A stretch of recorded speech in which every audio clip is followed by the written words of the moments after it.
오늘 우리에게 주시는 하나님의 말씀 요한복음 18장 1절에서 11절까지의 말씀입니다. 제가 먼저 읽겠습니다. 예수께서 이 말씀을 하시고 제자들과 함께 기드론 시내 건너편으로 가시니 그곳에 동산이 있는데 제자들과 함께 들어가시니라. 그곳은 가끔 예수께서 제자들과 모이시는 곳이므로 예수를 파는 유다도 그곳을 알더라. 유다가 군대와 대제사장들과 바리새인들에게서 얻은 아랫사람들을 데리고 등과 횃불과 무기를 가지고 그리로 오는지라. 예수께서 금발을 하시고 너희가 누구를 찾느냐 대답하되 나사렛 예수라 하거늘 이르시되 내가 그니라 하시니라. 그를 파는 유다도 그들과 함께 섰더라. 예수께서 그들에게 내가 그니라 하실 때에 그들이 물러가서 땅에 엎드러지는지라. 이에 다시 누구를 찾느냐고 물으신데 그들이 말하되 나사렛 예수라 하거늘 예수께서 대답하시되 너희에게 내가 그니라 하였으니 나를 찾거든 이 사람들이 간 것을 용납하라 하시니 이는 아버지께서 내게 주신 자 중에서 하나도 잃지 아니하였사옵나이다 하신 말씀을 응하게 하려 함이로라. 이에 시몬 베드로가 칼을 가졌는데 그것을 제사장의 종을 쳐서 오른편 귀를 베어 그 종의 이름은 말고라. 함께 읽겠습니다. 예수께서 베드로더러 이르시되 칼을 칼집에 꽂으라. 아버지께서 주신 잔을 내가 마시지 아니하겠느냐 하시니라. 아멘. 아멘. 오늘 우리에게 주신 말씀의 제목은 슬기로운 영적 생활입니다. 영적인 신앙생활, 영적 생활, 믿음 생활, 신앙생활은 어떻게 하면 슬기롭게 할 수 있을까요? 과연 슬기로운 영적 생활은 어떻게 하는 것일까요? 세상에서의 슬기로운 직장 생활, 슬기로운 학교 생활, 이런 부분들을 이야기한다면, 처세술이 좋아야겠죠. 직장 상사에 대해서 어떻게 해야 되는지, 그리고 동료들에 대해서, 그리고 아랫사람들에 대해서 어떻게 해야 되는지, 그런 슬기라고는 하지만 세상적인 그런 지혜도 들어가 있을 것입니다. 그런데 과연 신앙생활에서도, 영적 생활에서도 그런 것이 필요할까? 여기서의 슬기로운 어떤 의미냐면 지혜로운 의미입니다. 마태복음 25장 말씀에 보면은 열처녀 비유가 나오죠. 그 열처녀 비유에서 미련한 5처녀와 그리고 또 한 부류가 나오죠. 슬기로운 5처녀, 이게 이렇게 나옵니다. 미련한 5처녀는 뭐를 준비하지 않았죠? 기름을 예비하지 않았어요. 준비하지 않았어요. 슬기로운 5처녀는 뭐를 준비했죠? 등불에 기름을 준비했습니다. 그것은 미리 준비하는 그런 의미를 갖고 있죠. 지혜롭다. 이 슬기로운이란 단어를 창세기에 가면은 뱀이 하와를 유혹할 때 뱀은 어떤 자라 하고 있죠? 뱀은 간교한 자라. 그 간교하다라고 할 때 아둠이라는 히브리어를 쓰는 걸로 알고 있는데 그 단어가 이 슬기롭다, 간교하다, 간사하다 이런 의미도 있어요. 그러나 여기서의 이 슬기로운, 제가 이 단어를 선택한 것은 지혜롭다는 거예요. 구약식으로 이야기하면 호크마, 하나님의 지혜, 하나님 영적인 지혜를 의미합니다. 그럼 영적인 지혜로서 신앙생활, 믿음생활, 영적으로 어떻게 하는 것이 잘하는 것인가를 오늘 이 시간 살펴보기를 원합니다. 오늘 말씀에서 보니까 세 종류의 사람이 나옵니다. 세 부류의 사람이죠. 여기 큰 제목 다음에 작은 제목으로 따진다면 세 종류의 사람이라고 할 수도 있습니다. 세 부류의 종류의 사람들을 한번 살펴보겠습니다. 2절 3절 말씀을 보시고 그곳은 가끔 예수께서 제자들과 모이시는 곳이므로 예수를 파는 유다도 그곳을 알더라. 유다가 군대와 대제사장들과 바리새인들에게서 얻은 아랫사람들을 데리고 등과 횃불과 무기를 가지고 그리로 오는지라. 아멘. 오늘 18장 1절 말씀에서는 또한 뭐라고 이야기하냐? 예수께서 이 말씀을 하시고, 그러니까 17장의 말씀과 18장의 말씀이 떨어진 게 아니에요. 17장의 말씀을 하시자마자 바로 예수님께서 기드론 시냇가를 건너서 가시게 됩니다. 그곳을 가시는 배경의 뒷배경은 17장이죠. 17장에서 지난주 우리는 어떤 것을 살펴보았죠? 예, 우리는 영생을 가지고 있습니다. 아멘. 우리는 진리를 가지고 있습니다. 우리는 거룩을 가지고 있습니다. 우리는 하나님의 영광을 가지고 있습니다. 우리는 또한 하나님의 온전함, 하나님의 의를 가지고 있습니다. 그리고 우리는 하나님의 사랑을 가지고 있습니다. 아멘. 이것을 예수님께서 예언적인 말씀으로 가지고 있다고 했는데 제자들은 아직은 가지고 있지 않았어요. 왜요? 아직 성령 받지 않았기 때문입니다. 성령 받으면 어떻게 되죠? 예, 그 배에서 요한복음 7장 말씀처럼 그 배에서 생수의 강이 흘러넘치리라. 아멘. 이들이 아직 가지고 있지 않았다는 그 근거는 뭐냐? 또 베드로 28장에서 어떻게 하죠? 예수님을 부인해 버립니다. 예수님의 수제자지요. 또한 베드로는 또한 뭐라고 고백했었죠? 영생의 말씀이 주께 있사오니 우리가 어디로 마치 진리를 정확하게 깨닫고 정확하게 아는 것처럼 잘 인식되고 잘 장착되어 있는 것처럼 알아들을 수 있습니다. 그러나 아직은 성령 받지 않았습니다. 성령은 언제 받죠? 사도행전 2장 4절 말씀에서 성령 받았을 때 비로소 베드로와 12제자들 그리고 120명의 그 마가의 다락방에서 120명의 성도들 함께 기도했죠. 그때 성령 받고 나서 그들은 진리를 정확하게 알았습니다. 깨달았습니다. 계시가 열린 거죠. 그러니까 바로 뛰쳐나가서 자신들을 비난하고 술 취했다, 저 사람들 미친 거 아니냐, 별 욕을 다 해도 거리낌 없이 얼마 전만 해도 죽을까봐 두려워하고 그리고 도망다니고 숨어있고 예수를 부인했던 그들이 담대히 나가서 복음을 전했습니다. 그 근거가 뭐예요? 성령 받은 거예요. 성령을 받고 나니까 그들은 담대할 수 있었던 것입니다. 아멘. 이 말씀을 예언적으로 미리 17장에서 하셨어요. 그리고 나서 18장에서 예수님께 이 말씀을 하시고 그리고 기도론 시냇가로 가십니다. 왜요? 왜 가셨을까요? 하나님의 말씀을 이루시려고. 선지자 이사야의 말씀을 이루려고. 말씀대로 이 땅에 오셨다가 말씀대로 그것을 이루려고 죽음을 앞에 두고 죽음을 향해 나아가십니다. 근데 그곳에 누가 기다리고 있었습니까? 그곳은 가끔 예수님과 제자들도 함께 갔었던 곳이라고 이야기를 운을 띄웁니다. 그 운을 왜 띄웠어요? 그곳을 유다도 알고 있었기 때문이에요. 제자 중에 예수를 팔아먹은 유다도 알고 있었고 유다가 그곳을 올 것을 예수님을 알고 계셨던 것입니다. 유다도 그곳을 알더라. 마치 드라마의 어떤 클라이막스를 향해 달려가면서 한 서막을 하나의 힌트를 던져 넣는 거죠. 그곳을 알더라. 그리고 그러면서 3절 말씀에 누가 몰려옵니까? 유다가. 대표적으로 누가요? 유다가. 유다는 누구예요? 예수님의 제자죠. 제자인데 누구와 함께 와요? 로마의 군대 그리고 대제사장과 바리새인들의 그 하석들 그 군대들과 함께 오는 거예요. 왜 옵니까? 예수님의 제자가 되려고 야 한번 예수님께 가보자. 그냥 와봐. 딴소리 말고 야 그런 거 다 버리고 그냥 와봐. 너도 예수님 믿어야지. 너도 구원받아야지. 이러려고 데리고 왔습니까? 아니요. 예수를 죽이려고 데려왔습니다. 오늘 본문 말씀에 나오는 세 부류의 가장 첫 번째 나오는 그 사람들, 슬기로운 사람들이 아니죠. 그런데 세상적으로 봐서는 지혜로워요. 왜? 일단 이득이 생겼죠. 자기 스승을 팔아먹은 못된 짓이긴 하지만 금전적으로 이득이 생겼어요. 그리고 그가 줄을 어디에 서야 되는지 분명히 알았어요. 예수는 이미 지는 별이었어요. 성경적으로도 그는 죽기로 작정된 예약된 사람이었어요.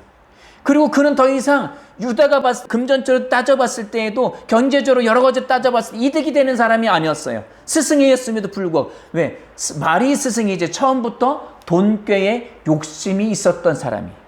그리고 그에게는 마귀가 들어간 사람이에요.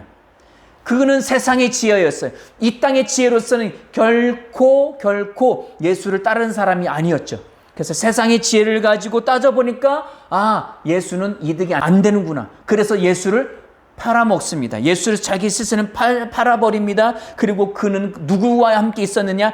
대제사장과 바리새인들과 함께 줄을 섰습니다.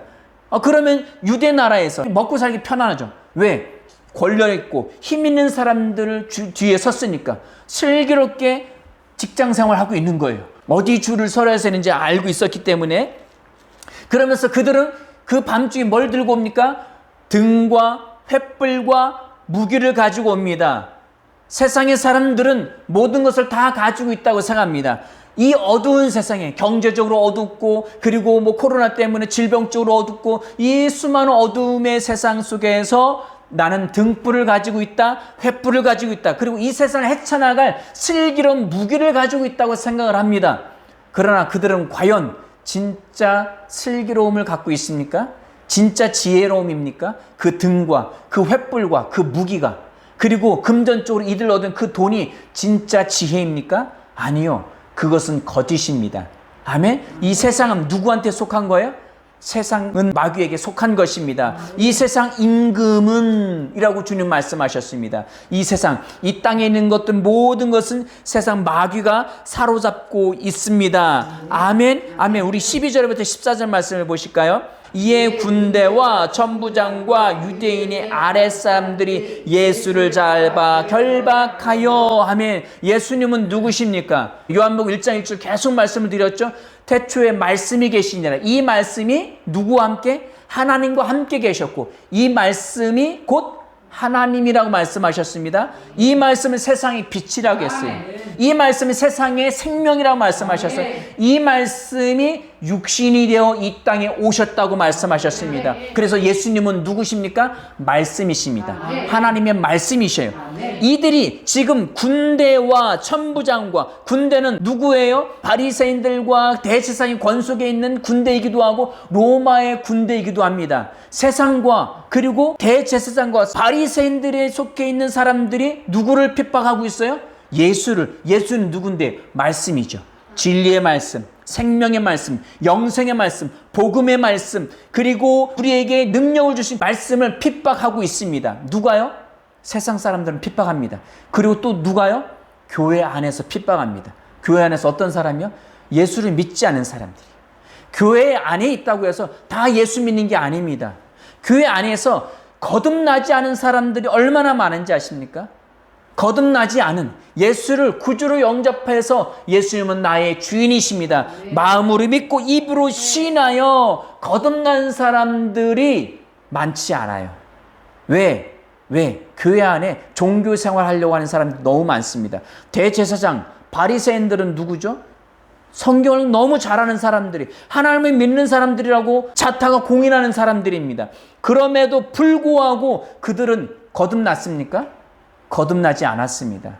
저와 여러분들이 자신의 상태를 살펴보시기 바랍니다. 그리고 인터넷을 통해서 이 방송 설교를 듣고 있는 모든 분들도 나는 과연 거듭났는가 정확하게 판단해 보시기 바랍니다. 우리 고린도전서 2장 14절 말씀을 보실까요? 오늘 본문 말씀에 나왔었던 군대들, 유대인들, 천부장, 그리고 대제사장들, 바리새인들, 교회 안에 있거나 세상에 있거나 예수를 믿지 않아서 거듭나지 않은 사람들에 대해서 통칭적으로 이야기하는 말씀입니다. 고린도전서 2장 14절입니다. 시작. 육에 속한 사람은 하나님의 성령의 일들을 받지 아니하나니. 어디에 속한 사람이요? 육에 속한 사람이라고 하는데, 이 육이 그 단순히 성경에 나오는 몸, 소마, 육신이라고 이야기하는 그 육체의 소욕을 따르는 그냥 육신의 이 살덩어리, 그런 표현들 할 때 사르크스라는 단어를 쓰거든요. 이 소마나 그리고 사르크스를 이야기하는 게 아니에요. 이 단어는 여기서 뭐라고 이야기하는? 푸시키코스로 이야기합니다. 헬라어로 푸시키코스인데 혼에 속한 사람이에요. 혼에 속한 사람이 어떤 사람이냐? 거듭나지 않은 사람이에요. 그래서 이 세상의 지혜, 이 세상의 오감으로 보고 듣고 그리고 맛보고 그리고 감각적인 기능으로만 살아가는 이 3차원에 속한 사람들을 혼에 속한 사람이라고 합니다. 그런데 우리말 개역성경에서는 육에 속한 사람이라고 표현하고 있는데, 성경 원어선화전에서도 명확하게 불신자라고, 구원받지 못한 사람이라고 표현을 하고 있습니다. 이러한 불신자들, 교회 밖에 있든 교회 안에 있든 거듭나지 않은 사람, 그리고 육신의 감각적인 기능으로만 살아가는 사람들은 말씀을 핍박합니다. 왜? 내가 이성적으로 생각했을 때에, 지적으로 생각했을 때 말이 안 돼. 내가 비록 교회는 다니지만 예수가 물 위를 걷는다든지 예수 믿고 거듭나서 너는 죽었어, 너는 다시 태어난 생명이야, 말을 이해할 수가 없어요. 뭐가 죽고 뭐가 거듭난지란 이 단어를 제대로 이해하지 못합니다. 그래서 성경을 들어도 역사적으로 듣습니다. 성경을 읽어도 졸려요. 졸리고 그냥 역사적인 것들만 깨달아 듣습니다. 큐티를 해도 이것을 가지고 어떻게 적용할 것인지 이거에만 관심을 가져요. 진짜 하나님의 마음, 진짜 영이 성령이 말씀하시는 바를 정확하게 캐치를 하지 못합니다. 캐치를 하지를 못해요. 이 사람들은 불신자들입니다. 믿지 않는 사람들이에요. 그 사람도 또한 어떤 특징을 가지고 있어요? 디도서의 말씀처럼 입으로는 시인하나 행위로는 부인하는 자들입니다. 이 말씀을 들으면 다 찔리죠. 입으로는 시인했는데 내 삶은 그렇지 않은 것 같아. 그럼 찔려요. 다시 한번 점검해 보시기 바랍니다. 정말 내가 구원받았는지, 정말 거듭났는지. 그 거듭남은 정확하게 판단하는 것을 우리는 이미 알고 있습니다. 여하튼 오늘 본문 말씀에서는 이 말씀을 핍박하고 죽이려는 사람들, 교회 밖에 있든 교회 안에 있든 진리의 말씀을 들으면 이해가 안 되면 그것을 일단 판단부터 해버려요. 판단부터 하고, 야, 그게 말이 되냐? 야, 그게 가능해? 야, 목회자 중에서도 그런 분들 많아요. 아, 목사님은 성경이 다 그렇게 된다고 믿으세요? 성경을 다 믿으세요? 믿지 않으면서 설교하는 사람들 너무 많습니다. 그러나 우리는 성경은 진리라고 믿습니다. 그 말씀은 진리이기 때문에 반드시 이루어집니다. 어떠한 말씀이든지 반드시 이루어집니다. 저와 여러분들이 거듭났기 때문에 이 믿음의 말씀을 종교적으로 율법적으로 받아들이지 마시기 바랍니다.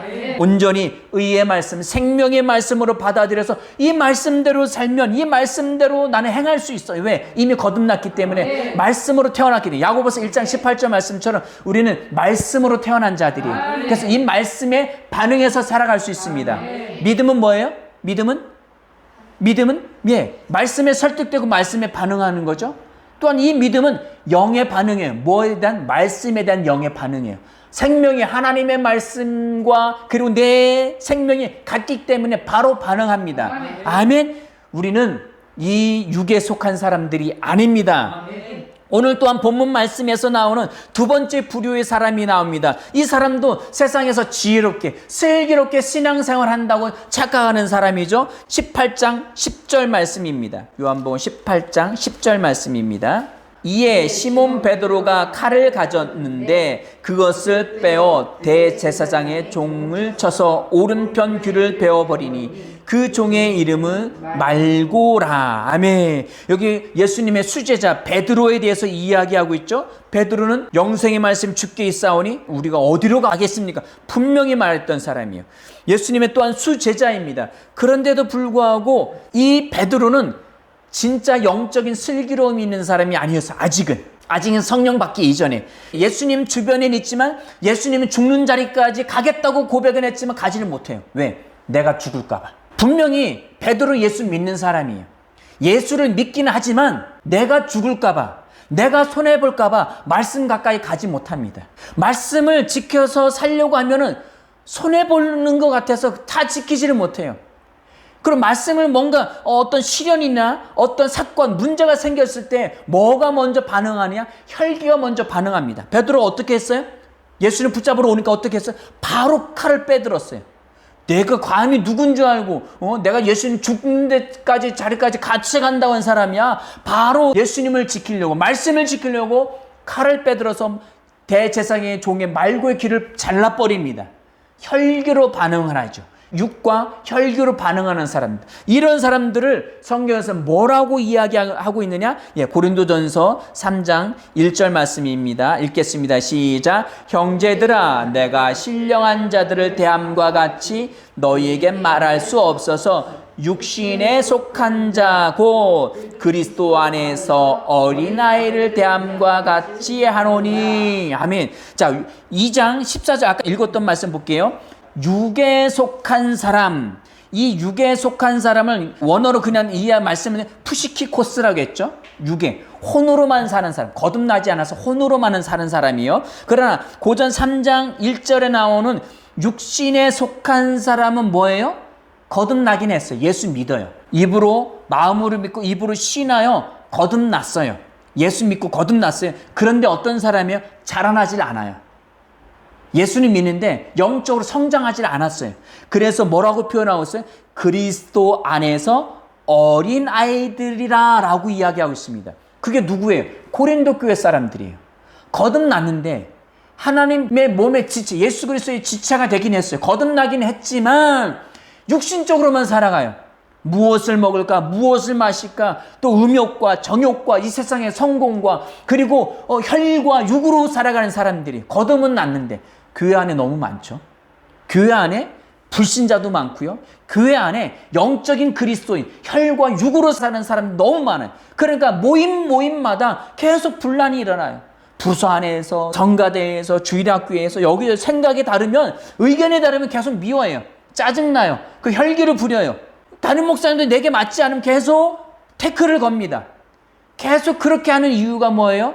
거듭은 났지만, 구원은 받았지만 영적으로 어린아이입니다. 영적으로는 여기서 육신에 속한 이 육신이라는 단어를 뭐라고 원어에서 표현하고 있느냐? 사르키노스라고 표현합니다. 이 사르키노스라는 단어가 여러 가지로 표현되긴 하지만 여기에서 정확하게 뭐냐? 영적으로 어린아이예요. 영적 어린아이는 슬기로운 지혜로운 영적 생활을 할 수가 없습니다. 지혜로운 영적 생활, 믿음 생활, 신앙 생활을 할 수가 없어요. 왜? 늘 혈과 육으로 반응하기 때문입니다.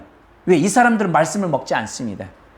주일날 한번 와서 예배 드리는 걸 만족해요. 더 나오라면 야 그냥 적정하게 하면 되지. 너무 광신자 아니야? 새벽에 너무 피곤하잖아. 어떤 분이 그러시더라고요. 당신께서 소시적에 목회자의 뜻이 있었대요. 사람들도 담임 목사님께서도 목회자가 되면 어떻겠느냐. 너무 신앙생활 열심히 하니까. 그러니까 그 생각을 해보니까 계산을 해봤어요. 또 계산을 두드려봤어요. 지혜로운 거죠. 슬기로운 거죠. 계산 딱 나왔어요. 불편한 게 나왔어요. 뭐가 나왔어요? 목회자가 되면 평생 영적 생활을 할 수 있는 게 아니라 평생 새벽 기도해야 된다. 그게 너무 마음에 걸린 거예요. 그래서 지금도 여전히 교회에서 열심히 봉사하시는 분이에요. 아주 교회에서 중추적인 역할을 하면서 늘상 자리에 모임이 있으면 그 얘기를 합니다. 나 예전에 소시적에 목회자가 되려고 했던 사람이야. 그런데 생각해보니까 평생 새벽 기도하는 게 난 너무 힘들어. 그래서 나는 그러고 안 하고 열심히 다른 목사님 섬기고 열심히 교회 섬기고 중추적 역할이나 할 거야. 이게 영적으로 슬기로운 사람입니까? 마태복음 25장에 나와 있는 주님이 보셨을 때 신부를 맞이할 때에 정말 지혜로운 다섯 처녀일까요? 아니에요. 그렇지 않습니다. 전혀 세상적으로 봤을 때는 지혜롭게 신앙생활 하는 것 같죠. 적절하게. 예수님이 십자가 못 박혀 끌려가도 전혀 도망가는 게 늘 가까이 있어요. 늘 가까이 있지만 더 가까이 가진 않아요. 내가 다칠까봐. 나를 위해서 신앙생활하는 사람들. 여전히 예수와 함께 죽었다고 갈라디아 2장 20절 말씀을 암송하고 이야기하곤 하지만 더 가까이 들어가려고 하면 내가 손해보는 것 같은데? 내게 뭔가 좀 부담스러운데? 그러니까 혼으로 생각을 해버려요. 그럼에도 구원은 받았어요. 구원은 받았는데 계속 성장을 보이지 않아요. 이런 사람들은 어떻게 반응을 보여요? 베드로처럼 반응을 보입니다. 그리스도 안에서 어린아이니. 어린아이? 여기서 뭐라고, 네피오스. 10세 미만의 아이도 표현을 하지만 말 못하는 유아라는 뜻도 있어요. 말 못하는. 그리스도 안에서 말을 못해요. 의의 말씀 못해요. 영적 어린아이이기 때문에 영적인 걸 얘기하면 골치 아파요. 유튜브에서 이 방송을 듣는 여러분들이 계시는데 제 말씀이 어렵게 들릴 수 있습니다. 왜? 성장하지 않으면 제 설교가 어렵게 들릴 수 있습니다. 그러나 조금만 성장하면 거듭난 것이 무엇이고 새로운 피조물이 무엇인지 깨닫게 된다면, 그것을 정확하게 인식하게 된다면 제 말씀은 너무 쉽습니다. 이 말씀은 생명을 살리는 말씀이에요. 그래서 그 말씀을 또 듣고 또 듣게 됩니다. 진리를 사모하시기 바랍니다. 우리는 그리스도 안에서 우리는 어린아이로 머물러 있어서는 안 됩니다. 우리는 성장해야 합니다. 히브리서 5장 말씀을 보실까요? 히브리서 5장 12, 13절입니다. 함께 읽겠습니다. 때가 오래되었으므로 너희가 마땅히 선성이 되었을 터인데 너희가 다시 하나님의 말씀의 초보에 대하여 누구에게서 가르침을 받아야 할 처지이니 단단한 음식은 못 먹고 젖이나 먹어야 할 자가 되었도다 하면, 베드로는 아직 성장하지 못했어요. 아직 성령 받지 못했기 때문에 종교적인 모습을 가지고 있어요. 그래서 자신의 스승인 예수님이 십자가에 못 박혀 죽는 걸 받아들일 수가 없어요. 그럼 예수님은 이 세상에 십자가에 못 박혀 죽으시려고 오셨어요. 그게 당신의 사명이십니다. 그것이 말씀을 이루는 삶이었어요. 내가 다 이루었다. 요한복음 19장 31절 말씀하셨던 다 이뤘다. 뭘 이뤘어요? 선지자로부터 말씀했던 그 모든 말씀, 구약의 모든 말씀을 이루었다는 거예요. 예수님 그걸 이루러 오셨는데 베드로는 그것을 받아들일 수가 없어요. 왜? 영적으로 아직 어린아이이기 때문입니다. 예수를 믿긴 믿지만 받아들일 수 없어요. 그래서 단단한 음식, 여기서 이 단단한 음식 영어로 이야기하면 미트예요. 질긴 고기. 고기는 누가 먹어요? 어린아이가 먹습니까? 말 못하는 이제 막 젖된 아이가 먹을 수 있나요? 못 먹어요. 그건 잘못하면 죽어요. 그러니까 항상 우유, 이유식만 먹습니다. 그러니까 항상 하나님 널 사랑하셔. 그리고 넌 복 받을 거야. 내지 율법의 말씀 넌 이렇게 살아야 돼. 너 이렇게 살면 너 큰일 나. 안식을 지켜야 돼. 어떤 그 율법적인 기준으로 이야기하면 그것을 잘 받아들여요. 그렇게 안식을 지키고 율법적인 그런 말씀이 왜 그리스도의 초보이고 우유냐고요? 갈라디아서 4장 말씀에서 명확하게 3장 4장 말씀 뭐라고 이야기하고 있습니까? 율법은 초등학문이라고 했어요. 그 주인의 아들이 성장하기 이전에 그 전에 율법이 교사가 되어서 초등학문을 가리킨다고 했어요. 그러나 그 아이가 장성하면 더 이상 그 초등학문에 매이지 않는다고 했어요. 그 초등학문이 무엇인데? 율법입니다. 율법적인 말씀. 이 말씀을 듣는 모든 분들이 나는 율법적인 말씀이 아니야. 나는 장성한 자라고 착각할 수가 있어요. 그러나 장담하건대 98% 이상은 다 이 율법의 말씀에 매여 있습니다. 질긴 의의 말씀을 잘 못 받아들여요. 왜? 그럼 증거를 한번 대볼까요? 지난주에 말씀드렸던 17장의 말씀, 나는 영생을 가지고 있습니다. 나는 거룩합니다. 나는 진리입니다. 나는 온전합니다. 나는 의를 가지고 있습니다. 이 말씀이 마음에 확 와닿아서 이 말씀대로 삶에서 누려져 사는 사람들은 단단한 음식 먹는 장성한 자입니다. 그리스도 안에서. 그런데 그렇지 않은 분들은 이게 이해가 안 되고 이게 가능한가? 이렇게 되어지는 분들은 그리스도 안에서 아직 초보이고 어린아이이고 그리고 이유식을 먹는 젖을 먹는 상태입니다. 자, 그 다음 말씀 읽어볼까요? 13절입니다. 시작. 이는 젖을 먹는 자마다 어린아이니 의의 말씀을 경험하지 못한 자요. 아멘. 의의 말씀. 이 말씀은 12절에 나오는 하나님의 말씀이죠. 그리고 12절에 나오는 단단한 음식입니다. 그리고 14절 말씀에서 단단한 음식은 장성한 자의 것이니 이 말씀이 17장에서 말씀드렸던 그 말씀이에요. 내가 영생을 가지고 있습니다. 이 영생은 뭐예요? 하나님의 본성, 하나님과 같은 종류의 생명을 가지고 있습니다. 나는 하나님의 자녀. 보통은 나는 하나님의 자녀라고 말은 하지만 예수님과 같이 나는 완전합니다. 예수님과 같이 나는 거룩합니다. 예수님과 같이 나는 진리입니다. 이 말을 고백을 못해요. 동일시하지 못해요. 동일시하는 것이 의인입니다. 아멘. 장성한 자입니다. 이것이 고백을 하고 인식하고 장착시켜서 그 삶을 이뤄내야 합니다. 살아내야 합니다. 그것이 장성한 자처럼 승진하고 성장하는 거예요. 아멘. 우리는 베드로처럼 영적으로 거듭은 났지만 어린아이가 있습니다. 이 사람들은 슬기로운 영적 생활을 하지 못해요. 나름대로 하는 것 같죠. 혈기도 부리고 교회에서 왜 싸워요? 내가 생각하는 교회의 모습, 내가 생각하는 담임 목사의 모습, 내가 생각하는 부서의 모습이 있어요. 이대로 해야 교회가 잘 돌아가요. 그러니까 자기 주장 편을 자기 주장과 반대되는 사람들은 다 무시해버려요. 그리고 원수가 됩니다. 계속 싸웁니다. 누구를 위해서 싸워요? 하나님을 위해서 싸워요. 말씀을 위해서 싸워요. 하나님이라면 그렇게 하셨어요. 예수님 그렇게 하셨을까요? 십자가 못 박혀 죽이시기까지 사랑하신 분이십니다. 성장한 사람들 자신의 생각을 내려놓아요. 그 아래 단계에 있는 어린아이의 생각에는 맞춥니다. 맞추면서 계속 섬깁니다. 사랑으로 섬기고 은혜로 섬기고 그리고 평안으로 섬깁니다. 그리고 그 사람은 성장할 수 있도록 계속 의의 말씀을 공급해 줍니다. 아멘. 이것이 장성한 자예요. 그렇지 못하는 영적 어린아이는 나름대로 교회에서 신앙생활 적절하게 너무 빠지지도 않고 그리고 너무 밖으로 나가지도 않고 적절하게 자라는 것 같지만 그 사람은 영적인 어린아이인 것입니다. 아멘. 자, 세 번째 불에 대해서 말씀을 보겠습니다. 세 번째 종류의 사람은 요한복음 18장입니다. 요한복음 18장 11절 말씀 보시겠습니다. 11절과 32절 말씀입니다.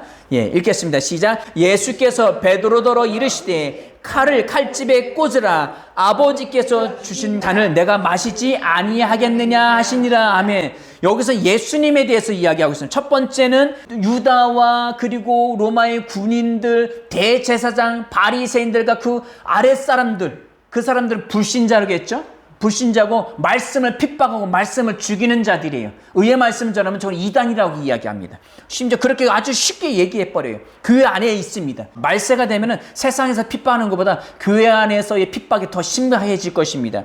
그리고 두 번째 부류의 사람은 어떤 사람이에요? 말씀의 주변에 있지만 말씀 더 가까이 가지 않아요. 의의 말씀을 정확하게 받아들이지 않아요. 그 말씀에 순종하고 그 말씀, 이 말씀이 하나님의 말씀이에요. 거기에 말씀 부복해야 돼. 그렇지 않아요. 자신의 생각을 더 먼저 앞세웁니다. 이 영적인 어린아이입니다. 율법적인 말씀을 더 좋아해요. 그리고 말씀 더 가까이 가지 않고 자기가 손해보고 자기가 뭔가 이익이 없어 보이면 그 말씀을 부인해버려요. 베드로가 어떻게 했어요? 3번 부인했죠. 3번 부인했습니다. 보통 이 18장의 말씀에서 가장 강조점을 두는 것은 이 베드로가 3번 부인한, 왜? 이야기니까. 재밌잖아요. 드라마 같잖아요. 드라마틱하게 열심히 따르던 제자가 배신을 때려요. 배신을 때리고 그리고 완전히 부인해 버려요. 이만한 재밌는 드라마가 어디 있어요? 구약성경도 얼마나 아브라함의 이야기, 이삭의 이야기, 다윗의 이야기, 막 칼로 싸우고 죽이고 가나안 땅에 점령하고, 얼마나 이 말씀을 가지고 또 삶에서 적용하려니까 얼마나 다이나믹하고 얼마나 좋아요. 늘 적용점을 저 사람 어쩜 저렇게 적용점을 잘 찾아낼까? 저도 설교를 하면서 이것을 항상 고민해요. 적용점과 성령님이 정말 전하기를 원하시는 말씀, 이 두 가지 사이의 갈등을 종종 일으킵니다. 그럴 때마다 기도합니다. 기도를 세게 하고 방언하고 기도하고, 그래서 하나를 버립니다. 적용점을 버립니다. 나중에 언젠가는 성령이 전하기를 원하시는 그 메시지를 전하다 보면 적용점 명확해집니다. 그러나 의도적으로 성경을 이걸 어떻게 적용해야 되지? 어떻게 지혜롭게 말씀을 전해야지? 라고 접근하기 시작하면 그것은 세상적으로 빠져요. 그냥 육신적인 어린아이식으로 빠져버려요. 그런 설교는 세상에 너무 부지기수입니다. 그건 다른 데 가서 많이 들으세요. 딴 데 가서 많이 유튜브 통해서 많이 들으시던 어떻게 많이 들으시고, 저는 성령이 원하시는 메시지만 전합니다. 아멘. 그분이 원하는 영으로 해석되어지고 영으로 계시되어져서 영으로 적용되어지는 말씀을 전합니다. 아멘. 세상의 이 어린아이들은 육신에 적용할 수 있는 것들을 찾아 헤맵니다. 그러나 오늘 지금 마지막 3번째 부류의 사람이신 예수님은 말씀이시죠? 아멘. 말씀을 어떻게 이야기하고 있습니까? 말씀께서 베드로더러 이르시되 칼을 칼집에 꽂으라. 야, 너 칼을 쓰면 칼로 망해. 이건 혈과 육의 싸움이 아니야. 이건 영적인 말씀의 싸움이야. 예수님은 처음부터 자신이 누구인지, 내 소속이 어디에 있는지, 그리고 내 위치가 무엇인지, 그리고 내가 해야 할 일이 무엇인지를 명확하게 이해를 하셨습니다. 그러니까 혈기 부리고 자시고 없어요. 그러면서 하신 말씀이 뭐예요? 9절 말씀 읽겠습니다. 9절 말씀 시작. 이는 아버지께서 내게 주신 자 중에서 하나도 잃지 아니하였사옵나이다 하신 말씀을 응하게 하려 함이로라. 아멘. 3번째 부류의 장성한, 예수님처럼 장성한, 이것은 우리가 죽고 나서 이루는 게 아닙니다. 이 땅에서 우리는 성장할 수 있고 장성할 수 있습니다. 예수님과 같이 살 수 있습니다. 예수님보다 더한 능력도 행한다고 말씀하셨잖아요. 믿는 자들은 능히 하지 못할 일이 없다고 말씀하셨잖아요. 그럼 믿고 그대로 하십시오. 예수님처럼 장성할 수 있습니다. 아멘. 그런 사람은 어떻게 사냐고요? 말씀을 이루는 사람이에요. 말씀을 응하게 하려 함이로라. 예수는 끊임없이 태어나면서부터 사역을 하시고 죽으시기까지 계속 말씀에 응답하는 삶, 말씀을 이루려는 삶을 사셨습니다. 계속 그것을 향해 나아가고 있습니다. 32절 말씀을 볼까요? 32절입니다. 시작. 이는 예수께서 자기가 어떠한 죽음으로 죽을 것을 가리켜 하신 말씀을 응하게 하려 함이로라. 아멘. 죽기까지 그 말씀을 이루려고 끊임없이 달려가시는 분이십니다. 아멘. 이 3번째 부류에 속한 사람, 교회 안에서 첫 번째 불신자가 있었다고 했죠. 고린도전서 1장 14절 말씀에 육에 속한 사람, 그리고 교회 안에서 영적으로 그리스도 안에서 어린아이들이 있다고 했죠. 그래서 고전 3장 1절 말씀에 육신에 속한 자 곧 그리스도 안에서 어린아이들이라고 말씀하셨죠. 그리고 이 세 번째 부류가 어떤 사람이냐? 신령한 사람입니다. 3장 1절 다시 읽습니다. 시작. 형제들아 내가 신령한 자들을 대함과 같이 너희에게 말할 수 없어서. 아멘. 신령한 자, 푸뉴마티코스, 영적인 자. 영으로 생각하고 영으로 말하고 영으로 행동하고 영으로 사는 사람. 영이 뭐예요? 빌라도가 예수님께 묻죠. 진리가 무엇이냐? 예수님께 진리를 말씀하셔요. 진리가 앞에 있는데 알아보질 못합니다. 빌라도만 못 알아봅니까? 대제사장, 서기관들, 바리새인들, 그들은 평생 성경만 연구해서 조상 대대로 대제사장이었고요. 조상 대대로 하나님을 섬겨온 사람들이에요. 그런데 진리를 알아보질 못합니다. 진리의 말씀을 들어도 이해할 수가 없어요. 왜? 불신자이기 때문입니다. 아멘? 우리는 거듭났으면 성장해야 합니다. 계속 성장하면 이 사람들은 진리의 말씀에 반응합니다. 그 사람들은 신령한 자예요. 아멘. 신령한 사람들입니다. 말씀을, 성경을 살아내는 사람, 이루어내는 사람, 그 말씀에 응하는 사람, 그 사람은 영에 속한 사람입니다. 말씀에 반응하는 사람들이죠. 아멘. 우리 히브리서 5장 12절 14절 말씀을 다시 보실게요. 때가 오래되었으므로 너희가 마땅히 선생이 되어야 할 터인데, 여기 선생은 장성한 자예요. 우리는 성장해서 선생이 되어야 됩니다. 그냥 주일학교 교사, 어떤 성경 공부를 가리키는 사람이 아니라 의의 말씀을 능숙하게 다룰 수 있는 17장에서 이야기하는 영생에 대해서, 진리에 대하여서, 거룩에 대해서, 온전함에 대해서, 아멘, 의에 대하여서, 사랑에 대해서 능숙하게 다룰 수 있는, 그리고 그것이 능숙하게 장착되어서 살아내는 사람, 그 선생의 위치까지 자라나야 합니다. 아멘. 아멘. 그 다음 읽겠습니다. 선생이 되어야 할 터인데 너희가 다시 하나님의 말씀의 초보에 대하여 누구에게서 가르침을 받아야 할 처지이니 단단한 음식은 못 먹고 젖이나 먹어야 할 자가 되었도다. 14절입니다. 단단한 음식은 장성한 자의 것이니 그들은 지각을 사용함으로 연단을 받아 선악을 분별하는 자들이니라. 아멘. 단단한 음식을 먹는 사람은 어떤 사람이래?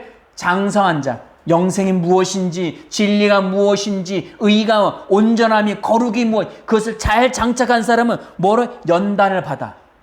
베드로는 연단 중에 있어요. 연단인데 그 첫 번째 연단에는 지금 실패를 하긴 했어요. 그러나 예수님 다시 세우실 것입니다. 야, 너 예수님 따라다녔던 제자 아니야? 아, 무슨 소리야? 무슨 소리? 여전히 세상의 불, 그 뭐다, 스승은 뭐 붙잡혀서 죽을 지경으로 이르렀는데 본인은 따뜻함을 쬐고 있어요. 왜? 내가 추우니까.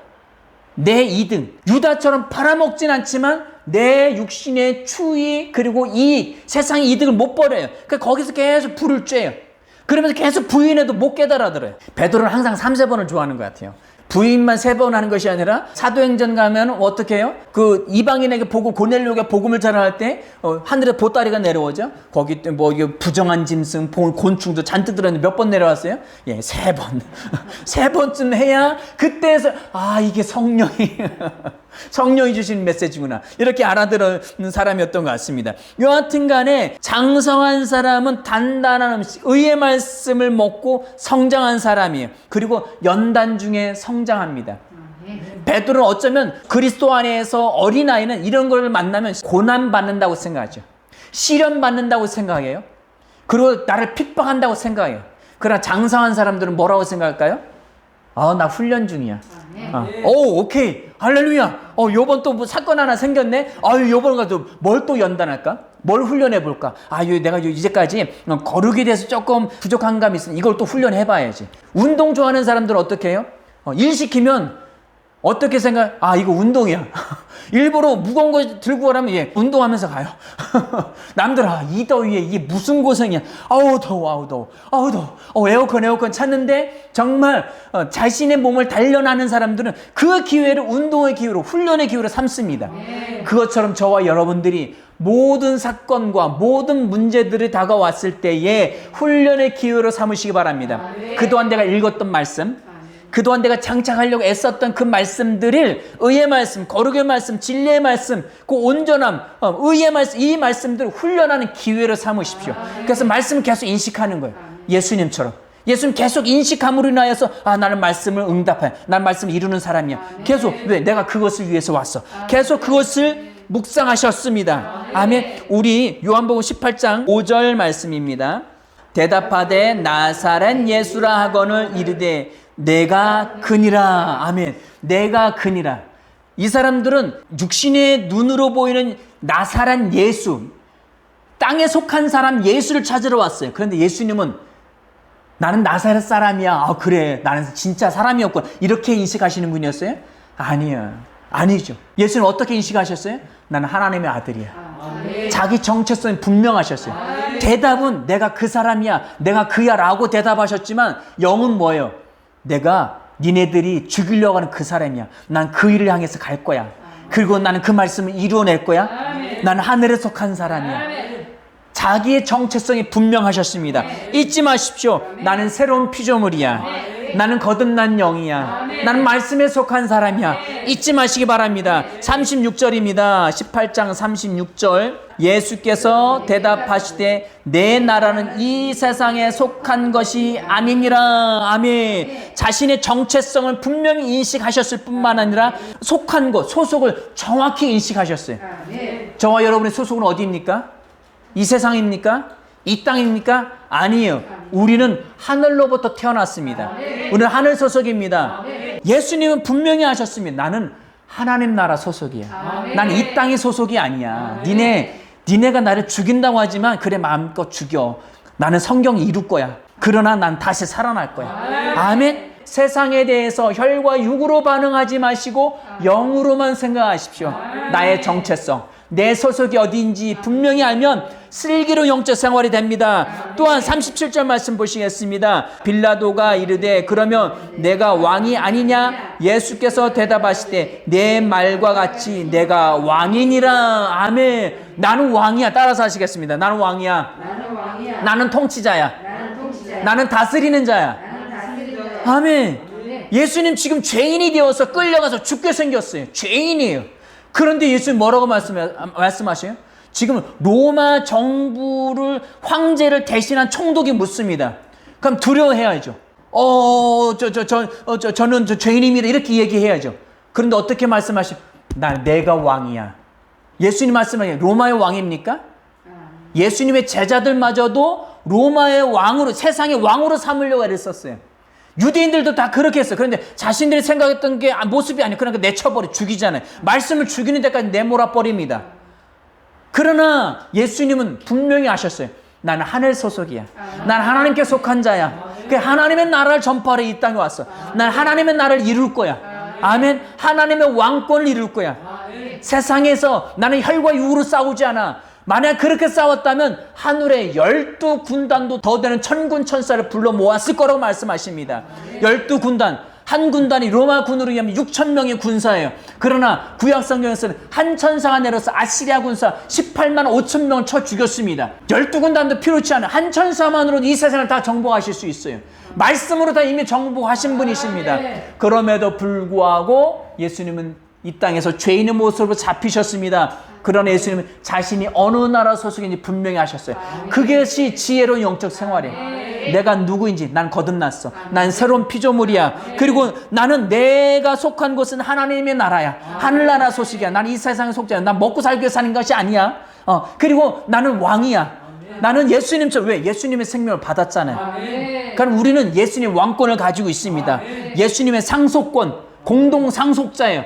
그러기에 질병에 대해서 선포할 수 있습니다. 넌 나을지어다. 물질에 대해서 선포할 수 있습니다. 너는 내게 올지어다. 아멘. 부족한 지혜에 대해서 너는 나는 지혜로워질지어다. 탁월할지어다라고 선포할 수 있습니다. 선포하는데 안 된다고요? 왜 안 될까요? 내 믿음의 수준만큼, 내가 성장한 만큼 그 말씀이 이루어져요. 그렇기 때문에 그러면 나 그래 지금 선포해도 그렇게 안 되는 거 아니요. 계속 연습해야죠. 연습해야 합니다. 의의 말씀 나 의롭다고 하시는데, 거룩하다고 하는데 너희는 왕 같은 제사장으로 말씀하시죠. 왕으로 계속 성장해야죠. 계속 믿고 선포하십시오. 그 말씀 반드시 이루어지는 것입니다. 마지막으로 보시겠습니다. 37절 말씀에 내가 왕이니, 거기서부터 읽겠습니다. 시작. 내가 왕이니라. 내가 이를 위하여 태어났으며 이를 위하여 세상에 왔나니 곧 진리에 대하여 증언하려 함으로. 무릇 진리에 속한 자는 내 음성을 듣느니라 하신대. 아멘, 아멘. 신령한 사람, 장성한 사람, 슬기로운 영적 생활하는 사람은 첫 번째 자신의 정체성을 정확히 인식합니다. 두 번째 소속을 정확히 인식합니다. 그리고 세 번째 정확하게 자신의 위치, 하나님의 나라 소속인 걸 인식합니다. 그리고 마지막 네 번째 뭐를 인식합니까? 자신이 해야 할 일을 정확하게 인식하는 사람입니다. 예수는 뭐를 인식하셨어요? 내가 이를 위하여 왔어. 뭐? 진리에 대하여 증언하러 왔다고 말씀하십니다. 진리가 무엇입니까? 빌라도가 묻죠. 진리가 무엇이냐? 진리를 묻는데 대답들 못하죠. 왜 못합니까? 내가 의의 말씀 제대로 장착하지 못했어요. 그 진리는 뭐예요? 하나님의 말씀입니다. 아멘. 하나님이 진리이십니다. 예수님이 내가 곧 길이요 진리요 생명이라 말씀하셨습니다. 예수님이 진리. 그게 예수님이 진리라는 게 뭔데요? 예수님은 영생의 생명을 주려고 오셨어요. 하나님의 본성, 하나님의 생명을 주는 것이 진리입니다. 그 하나님의 생명 무엇으로 왔어요? 거듭난 영과 성령으로 왔죠. 요한복음 3장에서 물과 성령으로 거듭나야 돼. 그리고 14장, 16장까지 보혜사를 너에게 보내줄 거야. 그리고 20장에 넘어가면 성령을 받으라 말씀하시죠. 사도행전 2장 4절에 가면 성령이 1장 말씀에 성령이 임하시면 성령이 오시까지 기다리라. 그리고 2장 4절 성령 받고 나니까 그것이 드디어 터졌습니다. 아멘. 이것이 장성한 자, 슬기로운 영적 생활을 하는 사람입니다. 아멘. 아멘. 자신이 해야 할 일을 정확하게 하는 사람, 성령 받은 사람 정확하게 합니다. 그런데 나는 성령 받은 것 같으니 믿고 성령 받은 정확히 인식을 못한다. 말씀을 공부하지 않아서 그래요. 말씀을 정확하게 공부하십시오.